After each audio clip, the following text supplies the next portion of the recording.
So hello everyone, I'm back with the further questions of arithmetic progression, and what we were doing, we were doing some of the n terms of an arithmetic progression. हमने दो चीजें पढ़ी थी.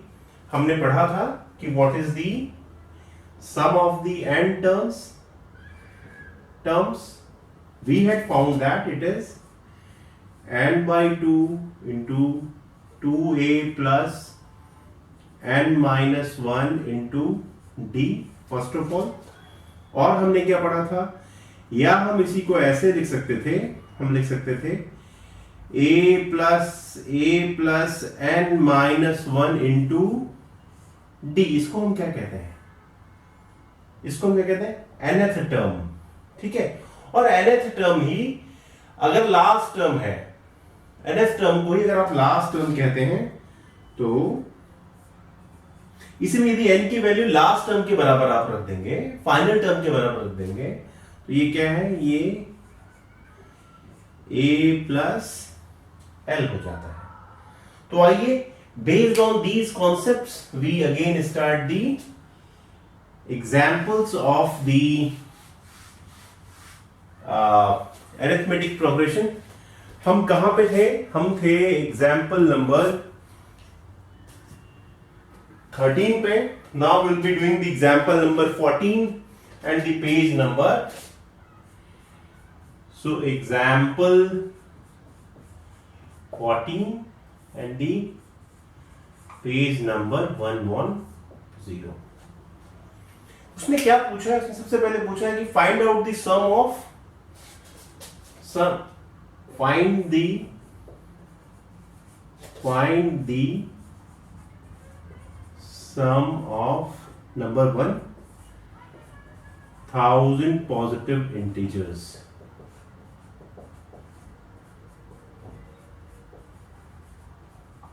Number 2, n positive integers. First, इसका क्या, first लगा देना, first 1000 positive integers. अच्छा, उसने यहां पे लिख दो फर्स्ट. भाई पॉजिटिव इंटीजर तो 1 लाख भी है, 90 लाख भी है. अगर सिर्फ बोल देता कि 1000 पॉजिटिव इंटीजर्स, तो आप भ्रमित हो जाते, you might get confused. But he has cleared first. तो सबसे पहला पॉजिटिव इंटीजर क्या होता है, आइए फर्स्ट पार्ट इसका करते हैं हम. What is the first positive integer, सबसे पहला पॉजिटिव 1. सेकंड कौन सा है, 2. थर्ड कौन सा है, 3.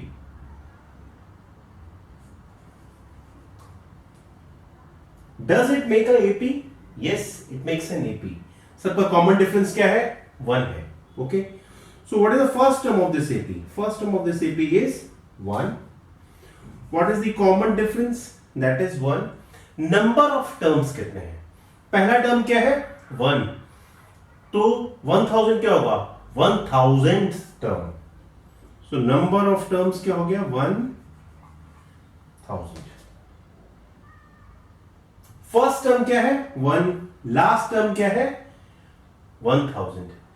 आप इसको कितने तरीके से कर सकते हैं, Sn आपने पढ़ा है, या तो यूं कर दीजिए 2n by 2 2a plus n minus 1 into d, which is what, n by 2 into 2a 2 into 1 plus n की वैल्यू क्या है, 1000 minus 1 into 1.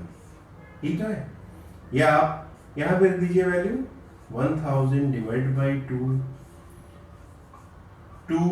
plus 999. यही तो आया 1000 में से. So 500 into 1001. 500 into 1001, and the value is this. Okay. इसको दूसरे तरीके से कर सकते थे, ऐसे कर सकते थे कि ऐसे n/2 is equal to a plus l, ठीक है। 1000 डिवाइडेड बाई 2 इंटू 1 प्लस क्या है last term, last term l stands for the last term, क्या है 1000।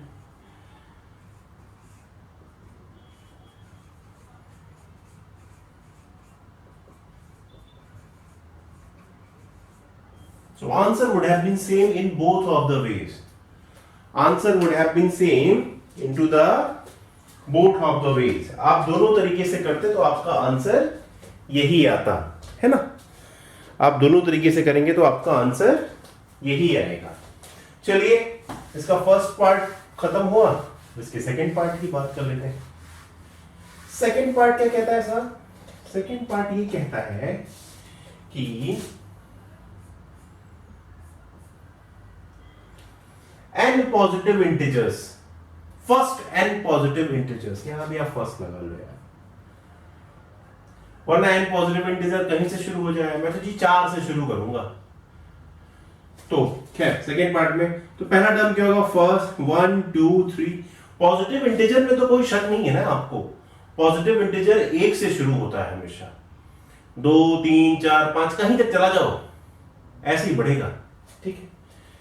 4 5 6 कहां तक, n तक। So what is a here? A is 1. What is d here? D is 1. What is n here? N is n. Total number of terms कितने हैं? n. So Sn क्या हो जाएगा? n/2 into 2a plus n minus 1 into d, सबकी value रख दो। n तो n ही है, 2 into 1 plus n minus 1, ये तो है। d की वैल्यू 1 है ना, 1 जब इसमें इंटू होगा तो ये आएगा। What is your answer? n/2 into n plus 1। इस ये ना आपको याद रखने लायक, कई जगह आगे याद आएगा आपको। फर्स्ट पॉजिटिव और n पॉजिटिव इंटीजर्स का टोटल सम क्या होता है, that is n into n plus 1, बहुत काम आने वाला है आपके, ठीक है। चलिए तो इस तरीके से हमने क्या किया, हमने एग्जाम्पल 14 खत्म कर दिया। अब आ जाते हैं हम एग्जाम्पल 15 पे। किस पे आ जाते हैं? एग्जाम्पल 15 पे आइए साहब। क्या है एग्जाम्पल 15? क्या है एग्जाम्पल 15? है कि find the sum of the 24 terms of the list of numbers whose nth term is, find the sum of 24 terms of the list of numbers whose nth term is what? Whose nth term is an is 3 plus 2n। अब ये ना जरा सा नए तरह का question है, इसको आप अपने ध्यान से कर सकते हैं। ये जो n बहुत कंफ्यूज करता है। n जब आपका टर्म पहला टर्म होता है किसी भी एपी का, तो उसमें n की वैल्यू क्या होती है? n की वैल्यू इसमें 1 होती है। दूसरा टर्म क्या होता है? आप a plus n minus 1d से आप पहले nth टर्म कैसे निकालते थे? ऐसे निकालते थे ना, आपको फॉर्मूला दिया हुआ था nth टर्म का a plus n minus 1 into D. तो अगर आपको पहला टर्म निकालना होता था, फर्स्ट टर्म, तो आप क्या रखते थे? n is equal to 1। तो क्या आता था? आपने n की वैल्यू जैसे वहां पे रखी, n से n 0 हो गया तो ये आ गया 1 a। सेकेंड टर्म आप कैसे निकालते थे? n की वैल्यू 2, मतलब टोटल नंबर ऑफ टर्म्स की वैल्यू 2। क्या था, a plus 2 minus 1 into d, that is what, a plus 2d। ये आपका nth टर्म का फॉर्मूला होता था एक एपी में। यहां पे आपको ऑलरेडी एक फॉर्मूला दिया हुआ है 3 plus 2 है, तो आपको घबराने की आवश्यकता नहीं है। आपको सम अगर निकालना है 24 टर्म्स का, तो आपको क्या क्या चाहिए, फर्स्ट टर्म चाहिए, आपको कॉमन डिफरेंस चाहिए, नंबर ऑफ टर्म्स आपके पास है। आ जाइए।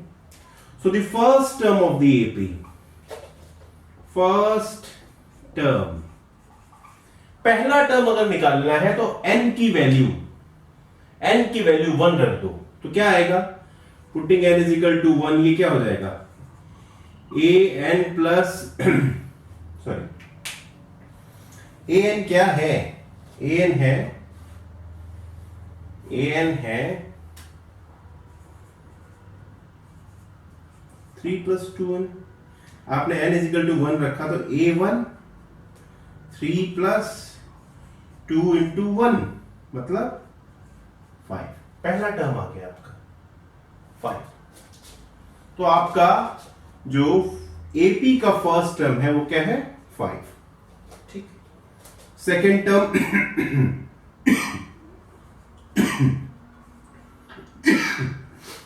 n इज इक्वल टू 2 अगर आप रखेंगे तो a2 आ जाएगा।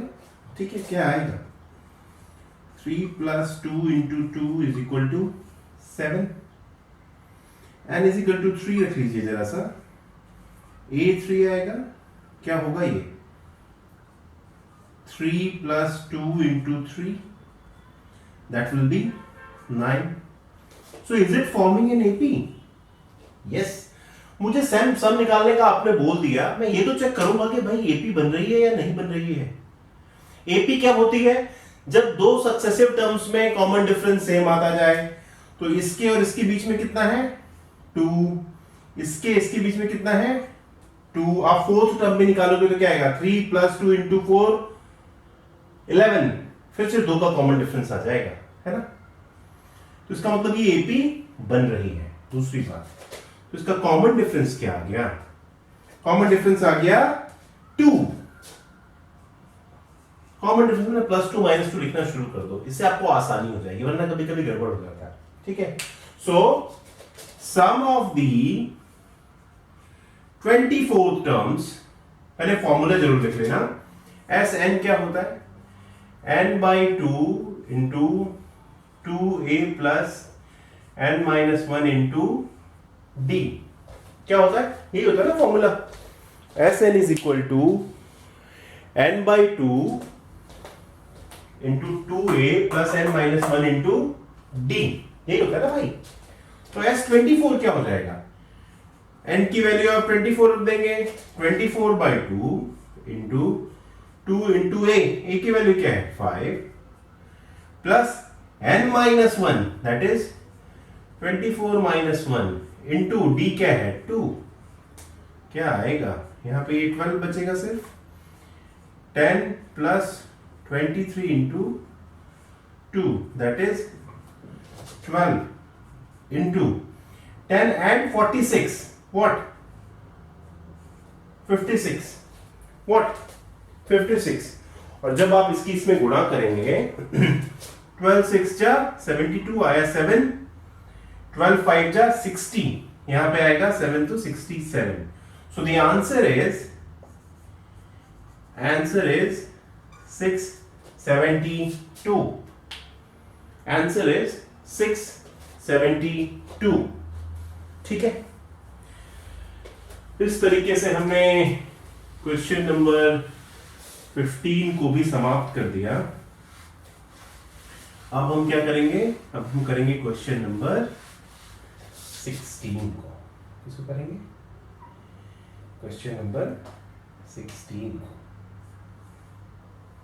Okay, question number 16, please develop a habit to read the questions, keep the NCERT in front of you so that you can also study the question। Question number 16 क्या कहता है कि एक मैन्युफैक्चरर है, टीवी सेट्स बनाता है ना, 600 sets उसने बनाए थर्ड ईयर में, 700 बनाए उसने 700 बनाया उसने 7th ईयर में। थर्ड ईयर में कितने बनाए? थर्ड ईयर में 600 सेट्स। ठीक है। 7th ईयर में कितने बनाए?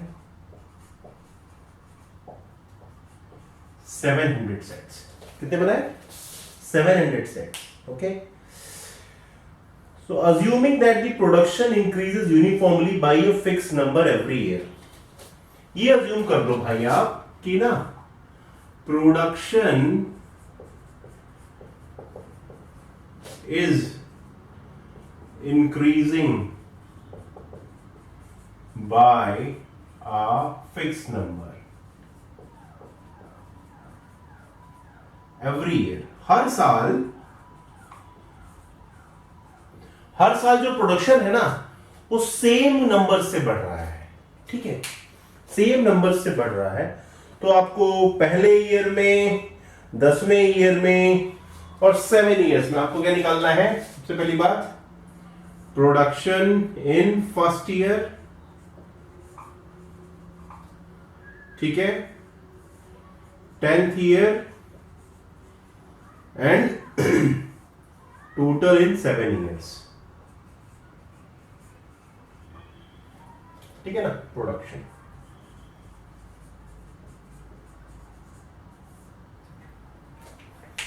सिंपल सा सवाल है। ये जो कह रहा है कि हर साल सेम नंबर से प्रोडक्शन बढ़ रहा है, इसका मतलब वो कह रहा है कि जो डिफरेंस है, डिफरेंस इन द प्रोडक्शन या increase in the production, that is same. Third year का आपको दिया है, 7th ईयर का दिया है।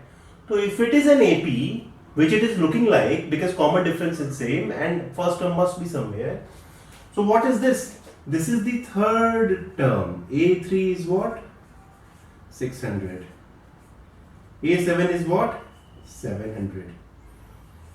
आपने अगर ये अज्यूम कर लिया कि ये एक ऐसी एपी है जिसका फर्स्ट टर्म A है और कॉमन डिफरेंस D है। क्या है?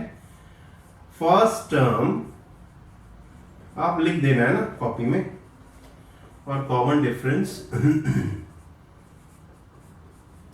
तो ऐसी एपी का फर्स्ट टर्म क्या होता है? ए। थर्ड टर्म क्या होता है? So the third term A3 is what? A plus 2D which is 600। Seven term क्या होता है? A plus 6D। अरे भाई A plus n minus 1 into D, ये तो था ना आपका फॉर्मूला। यही है ना आपका फॉर्मूला। कोई और टर्म निकालना, n की वैल्यू आप उसमें रख देते थे। तो third term A plus 2D से 700। अगर ये इक्वेशन 1 है और ये इक्वेशन 2 है, आप दूसरी में से पहली को घटा दो। सब्ट्रैक्टिंग 1 फ्रॉम 2, क्या करोगे? घटाओगे तो ये दूसरी में से पहली घटाओगे, क्या होगा? इसलिए सारे माइनस हो जाएंगे। ठीक है, ये इससे कट जाएगा। 6D में से 2D जाएगा, you will get 4D is equal to 700 में से 600 जाएगा तो you will get 100। D is what? 100/4। So A की वैल्यू अगर आपको निकालनी है, A plus 2D is equal to what? 600। So A is what? 600 minus 2 into D की वैल्यू क्या है? 25, 550। तो आपको पहले ईयर का प्रोडक्शन क्या आ गया? 550। ठीक, फर्स्ट ईयर का प्रोडक्शन आ गया 550। अब आपसे क्या पूछा है? आप इतना जो है कर लेना इसे। अब आपसे क्या पूछा भाई? तो पूछा है 10th ईयर का प्रोडक्शन। क्या पूछा मुझसे? 10th year. A10, A plus 9D, ये होता है ना A plus n minus 1 into D। A is what? 550 plus 9 into 25 plus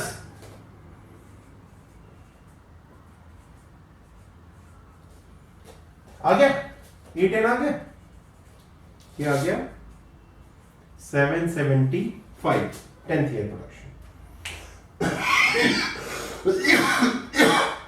बोला कि पूरे 7 years में कितना प्रोडक्शन हुआ होगा, है ना? SN S7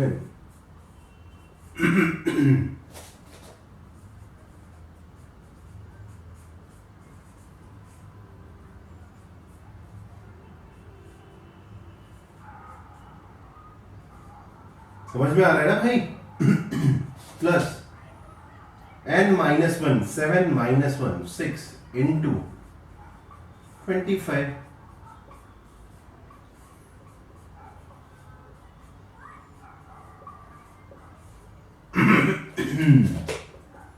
7 by 2 1100 into 1250 625 and your answer is there, which is what? 4375. What? 4375. 7 साल में ये रहा आपका answer 4375 units. So now I urge all of you to do some other questions of the exercise 5.3 so that you know what you are able to do and what you are not able to do, and will identify what you can do, what you cannot do, and will solve it further.